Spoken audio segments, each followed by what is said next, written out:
Hello, good morning. Ngayon ngayong araw ng out namin dito sa hospital. Namumugto pa nga yung mata ko dahil puyat na puyat ako sa araw na ito. Hindi nga ako masyadong nakatulog at saka may inaalagaan pa akong bata. Ewan ko ba kung bakit. Pagkatapos ko nga mag morning skincare ay nasikasa ko na yung mga gamit ko dito sa hospital. Maleta nga yung dinala ko mga mamshis dahil marami talaga akong dinalang gamit. Nakailang araw din kasi kami dito sa hospital. Inayos ko na nga yung mga gamit namin at yung mga freebies dito sa hospital ay pinaglalagay ko na din dito sa maleta. Ang dami din kasi nilang binigay na naka-paper bag para konti na lang yung mga bibit-bitin namin. Pagkatapos ko naman nasikaso yung maleta at saka naman dumating yung breakfast ko. Ito na nga yung last meal ko dito sa hospital. Grabe, baka manibago ako pag uwi ko at hanap-hanapin ko ang mga pagkain na hinahanda nila sa akin. Sobrang sasarap din kasi ng mga food nila. After na nga mapaliguan si Bibi, ay binihisan ko na din ng panglabas niya. Ito talaga yung reality kapag newborn baby. Ang lalaki ng mga damit niya.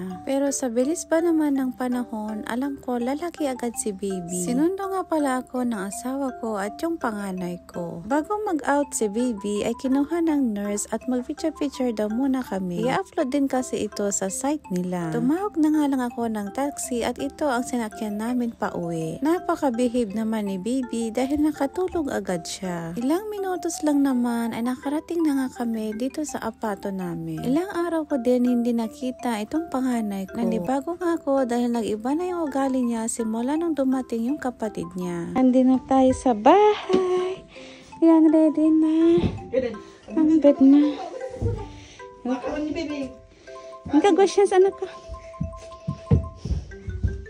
Inalapag ko na nga si Baby sa bassinet niya dahil tulog na tulog talaga siya. Kinumutan ko na nga rin dahil malamig pa ang panahon. Super happy ang kuya niya dahil finally magkakasama na kami. At nang mahimbing na yung tulog ni Baby ay iniwan ko na muna siya. Ayan, ang daming mga freebies galing sa hospital. May wipes, diaper, itong mga pang bottle cleaning, soap. Ayan. Meron pa silang milk. Ayan. May cotton buds pa, oh. Ayan, oh. Ano-ano mga papilyan. Mom and baby. Mom and baby.